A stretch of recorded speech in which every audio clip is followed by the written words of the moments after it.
écoutez, on va respecter la parité, pour une fois. On va donner 4 sièges donc, à la présidence de la session à notre amie Carole Matelin, à notre amie Madame Arvieux, Catherine, et donc à Serge Aurore qui vont co-présider avec moi la réunion.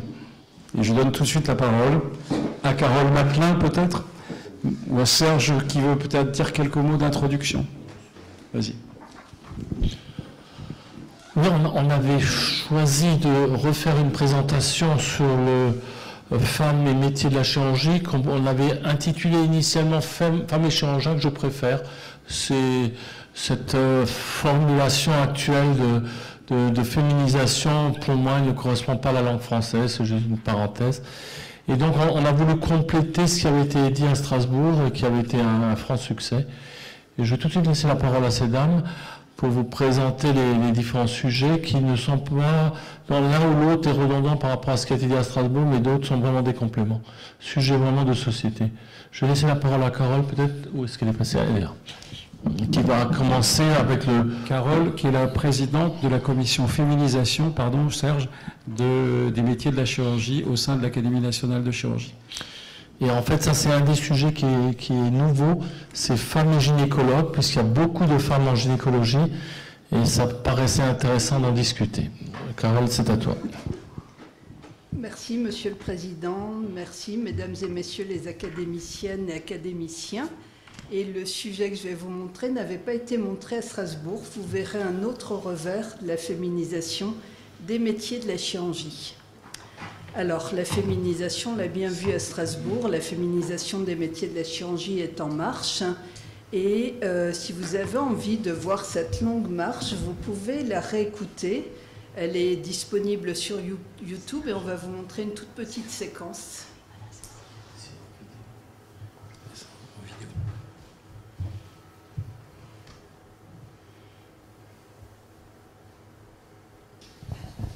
Quelles leçons et quelles valeurs. Et on va accueillir une autre femme de valeur, c'est Joëlle Belaïch, qui est la présidente du Collège national des gynéco-obstétriciens.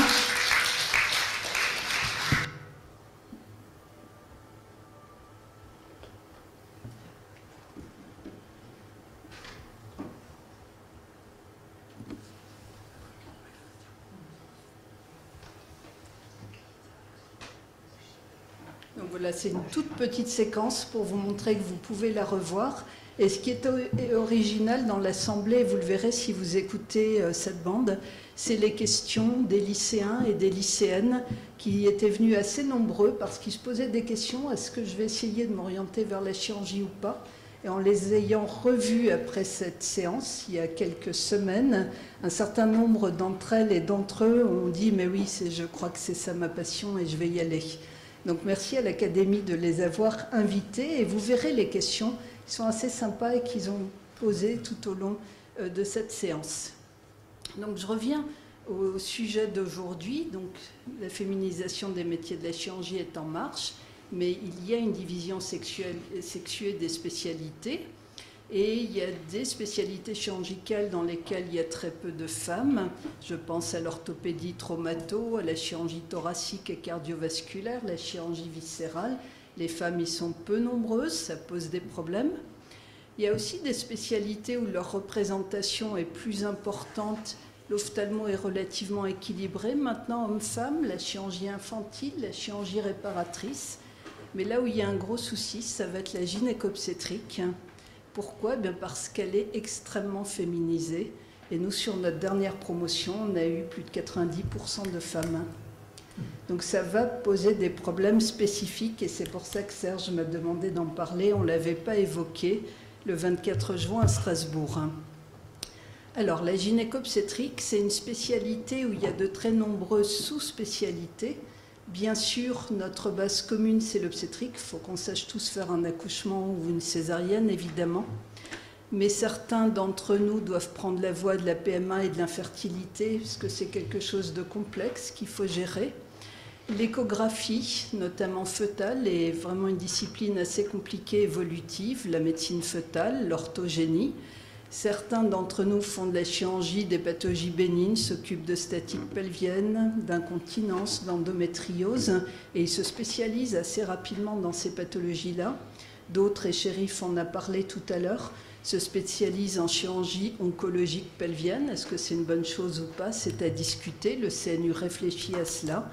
Et puis, comme autre spécialisation, il y a la scénologie, et qui nous prend beaucoup de temps, puisque le cancer du sein, c'est le premier cancer de la femme, et 10% des femmes, dans leur vie, feront un cancer du sein. Donc, c'est dire qu'il y a une masse importante de patientes qui viennent nous voir. Donc, certaines sous-spécialités relèvent d'une formation complémentaire, on en a parlé tout à l'heure, et sont maintenant exercées à temps plein dans des structures qui ont une autorisation particulière et qui sont parfois éloignées des services d'obstétrique, ce qui pose un problème. Je vous donne l'exemple du cancer du sein. On ne peut pas en faire dans n'importe quel service de gynécologie obstétrique. Il faut une autorisation cancer. Et donc, ce sont des services qui ont été mis à des endroits particuliers. Là où je travaille à l'ICANS, l'Institut de cancérologie Strasbourg-Europe, mais on n'a pas d'obstétrique dans le bâtiment. Donc, c'est-à-dire que c'est très compliqué d'aller faire une césarienne si on est en train d'opérer un sein dans un bâtiment différent. Et l'activité est importante, comme je le disais, puisqu'il y a 60 000 nouveaux cas chaque année de cancer du sein en France. C'est un cancer qui n'arrête pas de progresser.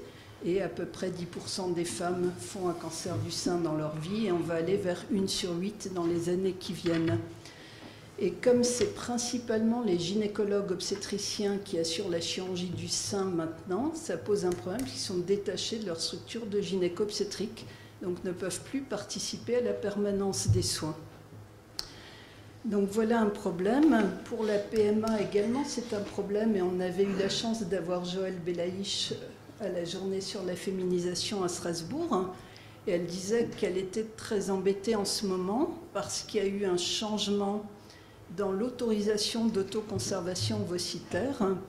Je vous rappelle qu'en 2017, le Conseil national d'éthique n'était pas favorable à cette autoconservation ovocitaire. En 2018, il avait un peu changé en disant qu'il fallait y réfléchir. Et finalement, le 2 août 2021, la loi est passée, décret du 28 septembre. Et donc, une femme qui décide de cryopréserver des ovocytes a le droit, même sans pathologie. Il n'y a pas besoin d'avoir une chimiothérapie, d'être en traitement. Il suffit d'avoir un âge entre 29 ans et 37 ans pour dire je ne vais pas faire une grossesse tout de suite, ce que je ne peux pas, mais j'aimerais qu'on conserve mes ovocytes pour une utilisation ultérieure. Et du coup, ça concerne toutes les femmes peuvent y accéder. J'ai des jeunes collègues qui le font en ce moment pour différer leur grossesse. Et finalement, les gens qui font de la PMA ont des tas de demandes de ce type. Donc c'est difficile pour elles d'aller faire de l'obstétrique en plus. Elles font de la PMA 100% du temps. Donc tout ça pour dire qu'on a une spécialité avec pas mal de sous-spécialités, que notre base c'est l'obstétrique, mais qu'on est nombreux à ne plus réussir à en faire. Et comme il y a une féminisation très importante avec dans certains services 90% de femmes, ça pose un vrai problème, un problème spécifique dans la gynéco-obstétrique. Alors, quelles conséquences pour l'activité obstétricale de tout ça? Je vous montre une thèse qui a été soutenue en août 2020 à Rouen, qui a porté sur le devenir des femmes gynécologues obstétriciennes, diplômées en moyenne depuis 17 ans, donc des femmes qui avaient à peu près 40-45 ans au moment de l'enquête. Et il a été montré que presque la moitié d'entre elles avaient abandonné l'activité obstétricale de garde et travaillaient 4 jours ou moins par jour. Donc la féminisation a changé les conditions d'exercice. Et on sait que les nouvelles générations de gynécologues obstétriciennes ne feront pas plus de 4 à 5 gardes par mois. Et une partie va arrêter de participer à la permanence des soins dès la mi-carrière du fait de contraintes familiales ou éducatives liées aux enfants. Et finalement, actuellement en France, de nombreuses maternités, en particulier les petites maternités, sont en tension démographique avec des postes vacants et des recours réguliers à l'intérim pour assurer les gardes. Et là, je vous montre un petit dessin humoristique qui avait été fait à l'occasion de la fermeture d'une maternité. Entre le 5 et le 16 mai, il n'y avait plus d'obstétricienne Pour assurer les gardes, la maternité a tout simplement été fermée. Donc ça pose problème. Et donc malgré cette forte augmentation du nombre d'internes en gynécologie obstétrique et du nombre d'inscrits à l'ordre, qui est en augmentation régulière depuis 2012, de nombreux postes de gynécologues obstétriciens et en particulier d'obstétriciens restent vacants. Qu'est-ce qui explique ça? Il y a la pénibilité des gardes obstétriques, c'est sûr. Il y a le stress inhérent aux complications obstétricales, et on sait que c'est une des complications les plus exposées à la fois au risque de burn-out et au risque médico-légal, avec des tarifs assurantiels importants, notamment pour ceux qui font des gardes obstétriques ou de l'échographie fœtale. Et puis, si on regarde les chiffres, actuellement, 91% des petites maternités, donc qui font moins de 1000 naissances, sont en tension, avec des moments où ils ne peuvent pas assurer les gardes. 48% des maternités qui réalisent entre 1000 et 2000 accouchements sont en tension, et les maternités qui vont plutôt bien, ce sont les grosses maternités. Pourquoi? Parce que les équipes sont importantes et il y a une vraie seniorisation des gardes.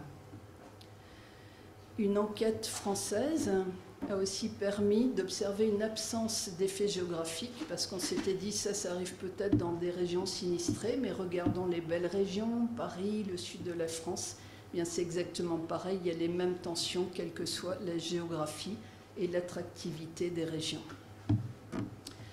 Donc il y a un vrai problème. Qu'est-ce qu'il faut faire? Est-ce qu'il faudrait former encore plus d'internes? On a formé plus.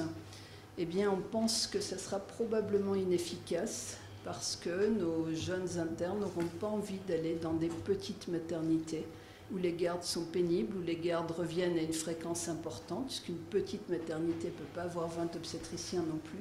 Donc on est tout de suite sur le terrain. Et puis c'est difficile, il y a la permanence des soins, mais il y a aussi l'absence de congés à des moments où les familles se rapprochent. Il faut assurer les gardes à Noël, à Nouvel An, les services ne ferment pas. Et il apparaît peut-être utile de repenser maintenant le système de soins, et peut-être faudrait-il avoir des maternités plus grosses, ne pas avoir ces petites maternités qui consomment quand même beaucoup de ressources médicales où il y a 400 accouchements, ce qui ne permet pas de former les médecins. En plus, ces maternités sont de temps en temps fermées. L'autre chose qui serait importante pour nous, c'est que l'activité, on l'a vu, est beaucoup faite par les femmes. Et souvent, les femmes, chefs de clinique ou les jeunes seniors, font leur grossesse à ce moment-là et elles ne sont pas remplacées. Donc même quand vous avez 4 ou 5 postes obstétriciennes, s'il y en a 2 qui sont absentes, eh bien, il faut que les 3 qui restent assurent toutes les gardes. Et puis il faudrait peut-être une réflexion pour les aider à couvrir ce risque médico-légal qui est très important pour cette profession-là. Est-ce que finalement le fait d'avoir une spécialité où il y a plein de femmes réduit les inégalités de carrière? Ben, la réponse est malheureusement non. Elles sont peu nombreuses à accéder à des postes de responsabilité. Il y a peu de chefs de service, il y a peu de PUPH. Elles sont peu sollicitées pour des activités de représentation et malgré des obligations légales. Alors qu'est-ce qu'on pourrait faire? Ben déjà constater que cette féminisation est une réalité, en particulier en gynéco-obstétrique, que l'accès à des postes de responsabilité reste une difficulté parce que les femmes n'arrivent pas à accéder à un poste de professeur parce qu'elles ne peuvent pas partir faire leur mobilité. Il faudrait les aider à pouvoir assurer un remplacement quand elles ne sont pas dans leur service, ou partir avec une famille à l'étranger, c'est pas facile. Il faudrait donc s'occuper de ces remplacements pendant les congés de maternité, s'occuper de la mobilité et peut-être s'occuper de l'attractivité de la profession en repensant notre offre de soins à l'instar d'autres pays européens qui ont des systèmes qui marchent beaucoup mieux que le nôtre. Et je vous remercie. Est-ce que vous avez des questions concernant cette présentation qui est fort intéressante, je le dis?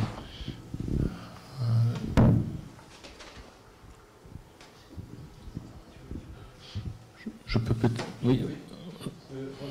Ronald. Ça marche? Ça marche. Marche, oui. Deux questions, Carole. La première, c'est vis-à-vis des différentes spécialisations. Je suis étonné de voir que sur un sujet aussi sensible, la gynécologie obstétrique, il n'y ait pas on ne parle jamais de dysfonction sexuelle. Donc je voudrais savoir dans quelle mesure c'est quelque chose qui devrait être exigé à différents niveaux de la spécialisation. La deuxième question vis-à-vis de l'organisation, c'est est-ce qu'on ne pourrait pas imaginer, compte tenu que c'est une spécialisation de gynécologie obstétrique, que ceux qui se sous-spécialisent n'aient pas une astreinte à avoir également une activité en obstétrique plutôt que directement passer à la sous-spécialité. Je suis d'accord, et quand moi j'ai commencé à faire de la gynéco-obstétrique, j'étais chef de clinique, praticien, etc., j'étais obligée de faire des gardes jusqu'à l'âge de 50 ans, des gardes sur place. Maintenant, c'est plus le cas, il n'y a plus d'obligation. Et comme la spécialité s'est un peu morcelée, on se retrouve parfois assez loin des services obstétriques. Et quand il y a une césarienne code rouge, donc une urgence vraiment importante, on n'a pas le temps de venir d'un bâtiment vers un autre quand il y a souffrance fœtale. Donc le système est comme ça, et je ne suis pas sûre que cette surspécialisation soit une bonne chose. Peut-être faudrait-il garder un tronc commun et être peut-être plus regroupé pour qu'on soit là où se passe l'événement obstétrical. Est-ce que je pourrais poser une question concernant le vécu des femmes dans cette spécialité? Est-ce qu'elles sont victimes de harcèlement, de machisme de la part des structures?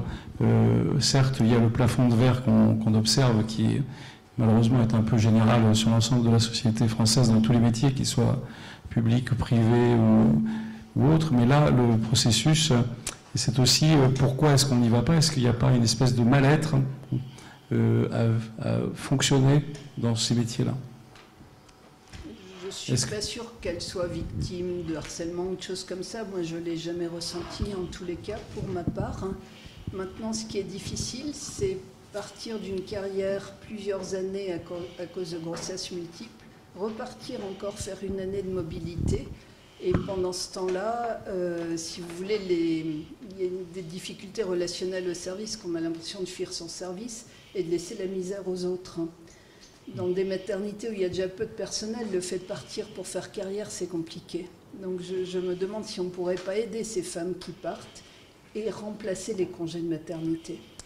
Est-ce qu'on peut introduire, je vous complète, aussi la nomination des collègues dans les fonctions supérieures de l'université dépend du CNU.